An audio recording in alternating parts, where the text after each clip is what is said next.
Доскоро за тези дами денят на жената е бил нещо непонятно. Те са чужденки, омъжени за българи и по родните им места не съществува подобен празник. Ние нямаме такъв празник в Венецуела. Имаме ден на майката, ден на секретарката, ден на учителя и всякакви други дни, но не и на жената. Мисля, че е чудесно, че се почитат всички жени, а не само майките и бабите, както е в САЩ. Начинът, по който обществото се отнася към жените, подарявайки им цветя, е много хубав.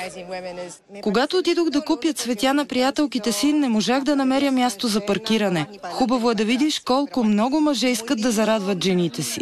Макар наложен като празник по времето на социализма, денят на жената бе съхранен през последните 20 години. В крайна сметка, коя дама не би се зарадвала на цвете и целувка днес? Независимо дали са на ръководни постове или са домакини, дали са от чужбина или от България, всички жени по света се нуждаят от две неща и не само на 8 март – да бъдат обичани и подкрепени. Честит празник, мили дами!